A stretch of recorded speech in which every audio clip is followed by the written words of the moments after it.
Si el alumno domina primero la lengua y aprende las formas más elevadas de expresión, adquiere una estructura mental capaz de comprender después disciplinas más complejas.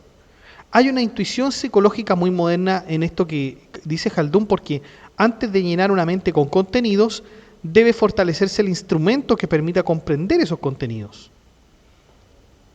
También propone enseñar cálculo.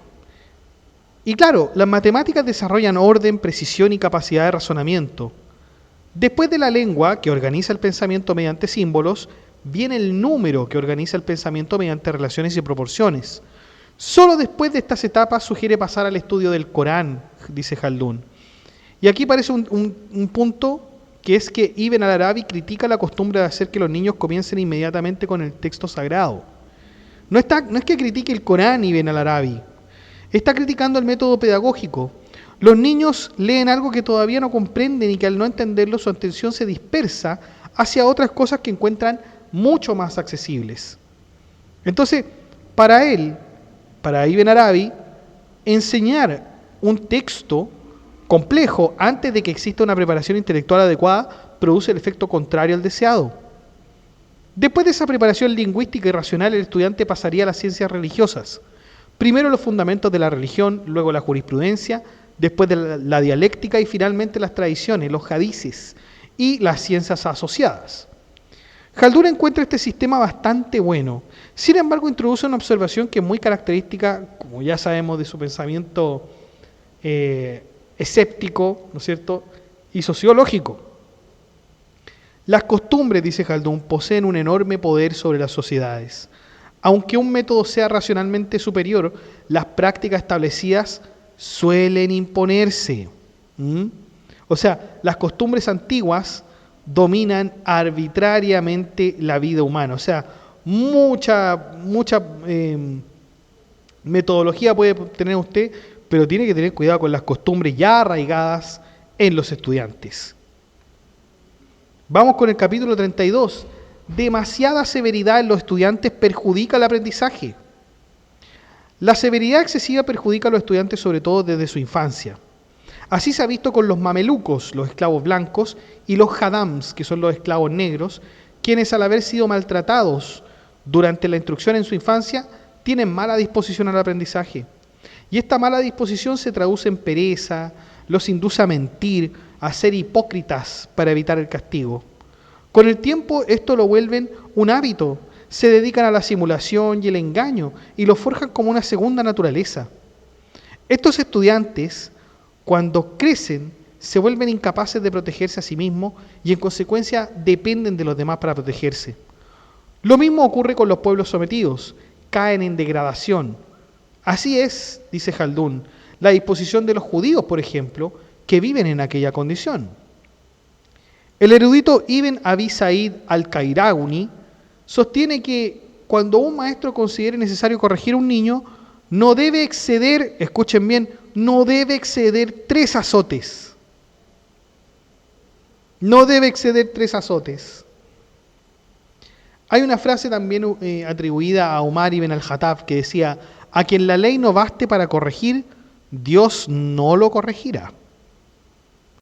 O sea, para entender esta frase, la idea no es que Dios castigue físicamente a quien se comporte mal. El argumento es: la ley posee una función formativa y moral. Si una persona no es capaz de orientarse mediante normas racionales y límites establecidos, resulta difícil que cambie mediante medidas más duras.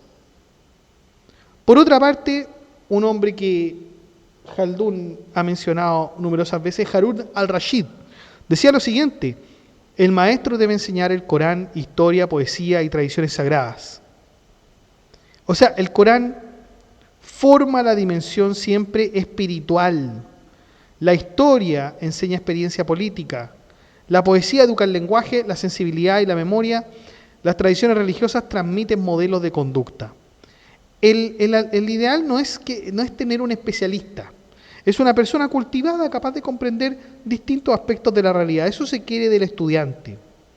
El niño debe aprender a respetar a los ancianos y a otorgar lugares de honor a líderes militares y personajes importantes. Para Khaldun esto tiene sentido porque toda sociedad se mantiene mediante vínculos, autoridad y, adivinen, cohesión social, la asabilla que tanto señala Ibn Khaldún a lo largo de toda esta muqadima. El aprendizaje incluye entonces aprender a vivir dentro de una comunidad. Hay otra frase de Harún al-Rashid que es: no dejen pasar una sola hora sin impartirle algún conocimiento útil.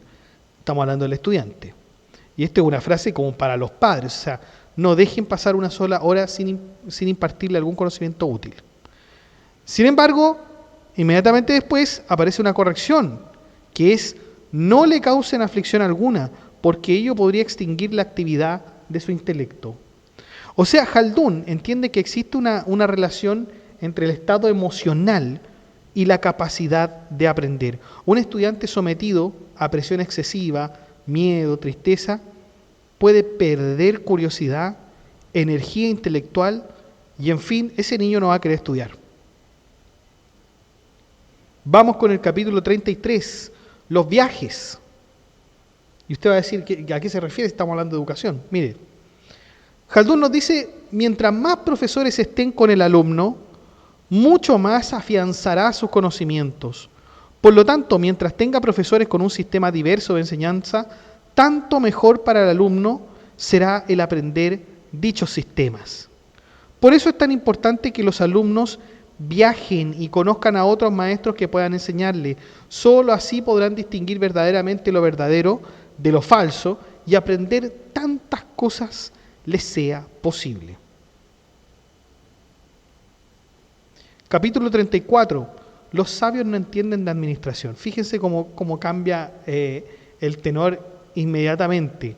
Pero hablando de educación, siempre Khaldún. Y nos dice: los sabios no son muy entendidos en administración, pues su trabajo es ocuparse de todas aquellas cosas que atañen el intelecto y la especulación. Suelen externalizar dicho conocimiento a todas las áreas del saber, pero lo logran sin mucha eficacia. Ahora bien, cuando el entendimiento o razonamiento se aplica a las cosas externas, el único caso que podría ser válido y verídico es el de llevar el conocimiento del sabio a las cosas externas. No es el caso de aquellos hombres de naturaleza ordinaria que no se ocupan de las abstracciones que hacen los sabios, más bien trabajan con el conocimiento sensible que no va más allá de las percepciones ordinarias. Es por eso que al trabajar en la administración no tienen problemas y la gente confía en ellos. En cambio, con los sabios todos desconfían porque creen que sus especulaciones se pueden poner en el mismo molde de la administración, lo cual no termina bien. O sea, los sabios tienen problemas para entender la administración. Son muy abstractos, son muy teóricos. Si uno le pregunta algo, toman muchas precauciones, excesivas precauciones. En cambio, la persona que, así dice Khaldún, de naturaleza ordinaria, que no se ocupa de las abstracciones, son mucho más hábiles, más ágiles para trabajar porque no se preguntan tantas cosas, sino que las van ejecutando y si se equivocan, bueno, van de nuevo a lo que, hasta que salga bien, digamos. Capítulo 35. La mayor parte de los sabios musulmanes son de alcurnia extranjera. Gran parte de los sabios del mundo islámico, tanto en ciencias religiosas como racionales, procedían de pueblos no árabes. Señala que los casos contrarios eran pocos y que incluso muchos considerados árabes se habían formado en ambientes culturales distintos. La causa que propone Ibn Khaldún se relaciona con su teoría general sobre la civilización. Según Khaldún, los primeros musulmanes vivían todavía dentro de una organización social sencilla, cercana a la vida del desierto. Su preocupación principal era la conservación y transmisión de la revelación, memorizar el Corán, conservar la Sunna y aprender las enseñanzas religiosas necesarias para la vida cotidiana. En aquella época todavía no existía una cultura desarrollada de composición de libros, de enseñanza sistemática o clasificación científica